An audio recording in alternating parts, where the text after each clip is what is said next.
এবার আমি বক্তব্য রাখার জন্য অনুরোধ করব আমাদের হায়ার এডুকেশন ডিপার্টমেন্টের মিনিস্টার শ্রী জগন্নাথ চট্টোপাধ্যায়। আপনি সময় 10 মিনিট।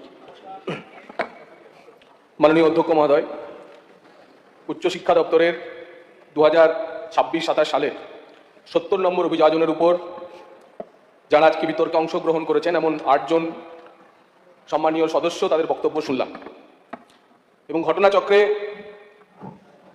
রাজ্যের উচ্চশিক্ষার কি হাল তা শত চেষ্টা করেও ভারতীয় জনতা পার্টির বিজয়ী বিধায়করা বারংবার সরকারের পক্ষে দাঁড়িয়েও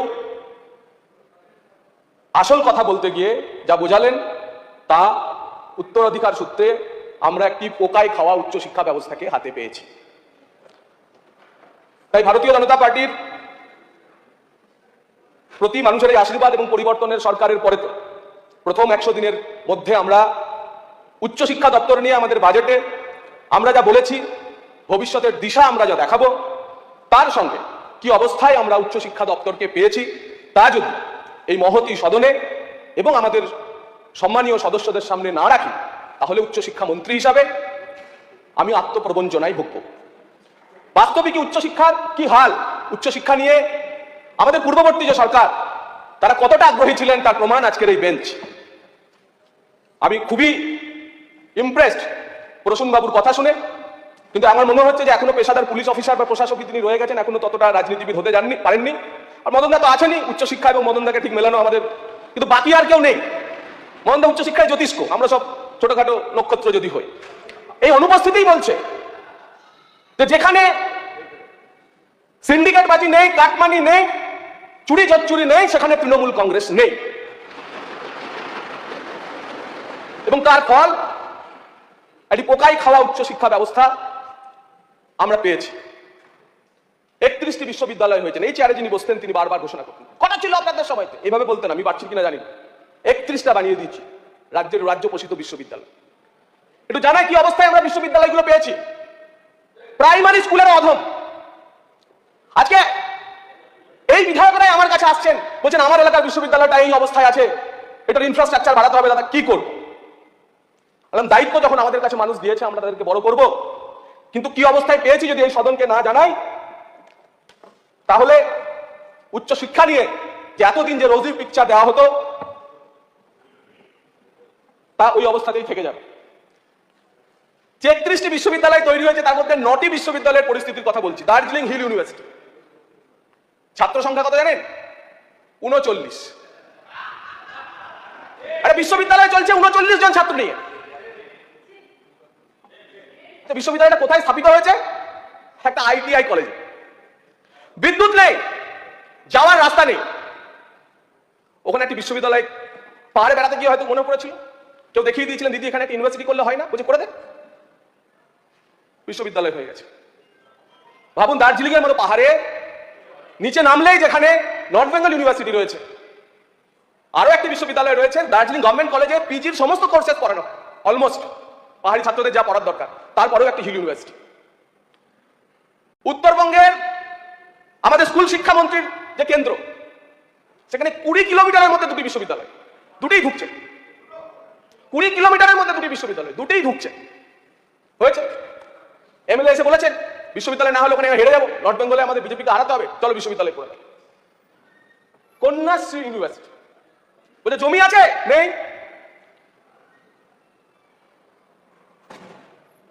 ফ্যাকাল্টি আছে, নেই।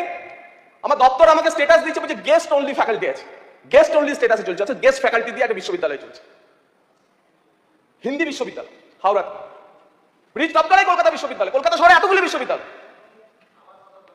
সেই হিন্দি বিশ্ববিদ্যালয়ের উপাচার্য সে কান্নাকাটি করছেন, বলছে আমি একা, সবে ধন নীলমণি, আর কেউ নেই, আর কেউ নেই। স্টুডেন্ট কত? বলছে 178 জন। আমি বিশ্ববিদ্যালয়ের ভিসি, আমি আর আমার 178 জন স্টুডেন্ট, এই নিয়েই চালাচ্ছি স্যার, কিছু তো করুন। একই রকম আছে Rani Rashmoni green university, green university, কোনো ফ্যাকাল্টি নেই, কোনো বিল্ডিং নেই। বিল্ডিং এ ইন্টারেস্ট থাকার কথা, ওই ইন্টারেস্টে বিশ্ববিদ্যালয়গুলো তৈরি হচ্ছে, কিছু কনস্ট্রাকশন হবে, কিন্তু সেগুলো আর করে যাওয়া যায়নি। 200 ছাত্র। দক্ষিণ দিনাজপুর বিশ্ববিদ্যালয়, সুকান্ত মজুমদারকে হারাতে হবে, চলে একটা বিশ্ববিদ্যালয় করে দিই। দক্ষিণ দিনাজপুর বিশ্ববিদ্যালয়ে না আছে জমি, ভাড়া বাড়িতে চলছে। আমার সতীর্থ বলছেন যে তাও এক বাড়িতে চলে না, ওখানে আবার বাড়িওয়ালা বলেন যে তাও তারা বিশ্ববিদ্যালয়, তারা 6 মাস পর পর আবার বিশ্ববিদ্যালয়ের ঠিকানা পরিবর্তন হয়ে যায়। চলছে বিশ্ববিদ্যালয়। হরিচাঁদ গুরুচাঁদ বিশ্ববিদ্যালয়, আমাদের পরম শ্রদ্ধেয় পরম পূজনীয় একজন মনীষীর নামে যে বিশ্ববিদ্যালয়কে নিয়েও এরা ছেলে খেলা করেছে, কোনো পরিকাঠামো নেই, জমি ওভাবেই পড়ে আছে, তার কনস্ট্রাকশনের কোনো ব্যবস্থা নেই, কোনো পোস্টও স্যাংশন হয়নি ওই বিশ্ববিদ্যালয় পরিচালনা করার জন্য। কিন্তু এখান থেকে দাঁড়িয়ে বলতেন 31টা স্টেট ইউনিভার্সিটি করে দিয়েছে। দিদি আছেন জানেন হরিচাঁদ গুরুচাঁদ বিশ্ববিদ্যালয়ের কি অবস্থা। আর কথা বলবো মহাত্মা গান্ধী ইউনিভার্সিটি,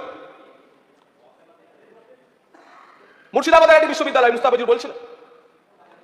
এইভাবে চলছে রাজ্যের পোষিত বিশ্ববিদ্যালয়। আমার এক সতীর্থ বললেন যে আমি কলেজ ইউনিয়নগুলো নাকি দেখতে বলেছিলাম। হ্যাঁ, দেখতে বলেছিলাম, এবং দেখে কি পেয়েছি জানেন? রাজ্যের সরকার পোষিত কলেজগুলির ইউনিয়ন রুম, প্রিন্সিপাল, টিচার্স প্রতিনিধি, কর্মচারী প্রতিনিধি, এরকম 3-4 জন নিয়ে একবার খুলে দেখুন কি আছে, দেখুন, স্যানিটাইজ করুন, তালা মারুন। 10টি কলেজের প্রিন্সিপাল রিপোর্ট দিয়েছেন। 10টি কলেজের ইউনিয়ন রুম থেকে ঠিক উচ্চশিক্ষা মন্ত্রী হিসাবে আমার বলতে লজ্জা হচ্ছে। অর্থমন্ত্রীর নির্দেশ বলেই দাও, বেশিরভাগ ক্ষেত্রে লেখা হচ্ছে খুব যত্ন সহকারে প্রিন্সিপালরা রিপোর্ট দিয়েছেন। ফিউ এমটি ওয়াইন বটলস, খুব বেশি না, ছোট ছোট অল্প অল্প সব মদের বোতল পাওয়া যাচ্ছে, এমটি। তরবারি পাওয়া যাচ্ছে, কাটারি পাওয়া যাচ্ছে, হুক্কা হুক্কা হুক্কা পাওয়া যাচ্ছে, হুক্কা।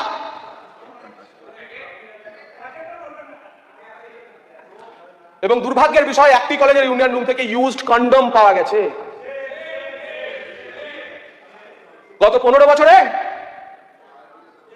কলেজ ক্যাম্পাসগুলির এই অবস্থা হয়েছে। আমি আর কলেজগুলির নাম নিতে চাই, কিন্তু ধন্যবাদ জানাতে চাই সেই সমস্ত অধ্যক্ষদের বা টিচার ইনচার্জদের যারা সাহস করে উচ্চশিক্ষা দপ্তরের রিপোর্ট পাঠিয়েছেন। আমার বিশ্বাস অনেক কলেজের অধ্যক্ষ এবং অনেক কলেজের টিচার ইনচার্জ যারা নিজেদের কলেজের সম্মান বাঁচানোর জন্য ইউনিয়ন রুম স্যানিটাইজ করার সঙ্গে সঙ্গে তালা মারার পর নিজেদের চোখও স্যানিটাইজ করে নিয়েছিলেন, তাই উচ্চশিক্ষা দপ্তরের অন্ততপক্ষে নিজের কলেজের অসম্মান করতে রিপোর্ট পাঠাননি। এই অবস্থায় আমরা কলেজ পেয়েছি। এই অবস্থায় আমাদের কলেজগুলি, বিশ্ববিদ্যালয়গুলি, উচ্চশিক্ষা প্রতিষ্ঠানগুলি পাওয়ার পরিণাম কি? যে পশ্চিমবঙ্গ একসময় শিক্ষা সংস্কৃতি আমাদের একমাত্র পরাকাষ্ঠা, আমাদের আত্মশ্লাঘার জায়গা। মাননীয় মন্ত্রী মশাই, আপনার কতক্ষণ লাগবে? আর 10 মিনিট। আরো 10 মিনিট। ঠিক। তো সেখানে সেই শিক্ষা সেই বাংলার যেখানে অবস্থা, সেখানে আমাদের নওশাদ ভাই বলছিলেন যে গ্রস এনরোলমেন্ট রেশিও আমাদের জাতীয় গড়ের থেকে আমরা নিচে নেমে গেছি। জাতীয় গড় যেখানে 30%, আমরা 26%। এই 15 বছরে আমরা নেমেছি। উচ্চশিক্ষায় এত বড় অধঃপতন আসলে বাঙালির মেরুদণ্ডকে ভেঙে দেওয়ার সামিল। এই অবস্থা থেকে আমাদের উচ্চশিক্ষাকে টেনে তুলতে হবে। বললেন প্রসূনবাবু ফ্যাক্ট 2 এর কথা। আমি এই সদনে আশ্বস্ত করতে চাই তাকে যে আমি অত্যন্ত সাধুবাদ জানাই যে একজন বিরোধী সদস্য হিসাবে নির্বাচিত হয়ে আসার পরেও প্রকৃত কনস্ট্রাকটিভ অপোজিশনের যে কথা আমরা বারবার বলি, অ্যাটলিস্ট উচ্চশিক্ষার ক্ষেত্রে যে তা হওয়া উচিত তার উদাহরণ আপনি দিয়েছেন। সরকারের বিবেচনায় রয়েছে যে আমরা যারা নির্দিষ্ট যোগ্যতা নিয়ে, ইউজিসির গাইডলাইনে বলে দেওয়া যোগ্যতা নিয়ে যারা অস্থায়ীভাবে কলেজে পড়াচ্ছেন, আমার সঙ্গে নিয়ে মাননীয় অর্থমন্ত্রীর কথা হয়েছে, তিনিও আমাকে আশ্বস্ত করেছেন, আমাকে এগিয়ে যাওয়ার পরামর্শ দিয়েছেন। তাদের সাম্মানিক, তাদের যথাযথ পারিশ্রমিক এবং অন্যান্য সুবিধা আমরা বাড়াবো। কিন্তু একই সঙ্গে যে ন্যূনতম শিক্ষাগত যোগ্যতা নিয়ে কলেজে পড়ানো দরকার, সেই যোগ্যতা যে শিক্ষকদের নেই, যে শিক্ষিকাদের নেই, তাদের জন্য আমরা কিছু ভাবনা চিন্তা করব। কারণ কলেজ ক্যাম্পাসে 30%, 32%, 35% নাম্বার পেয়ে মাস্টার ডিগ্রি করে আসা কোনো কেউ ছেলে মেয়ে কলেজ ক্যাম্পাসে পড়াতে আমরা অ্যালাউ করবো না। এবং আশা করব যে ভুল যদি হয়েও থাকে পুরো আগের সরকারে, বর্তমানে যারা এখন রয়েছেন বিরোধী বিধায়ক হিসেবে জিতে এসছেন, তারা আমাদের এতে সহযোগিতা করবেন। যদি সত্যি গুণগত মান ক্যাম্পাসে ফেরাতে হয়, তাহলে প্রথম গুণগত শিক্ষক দিতে হবে।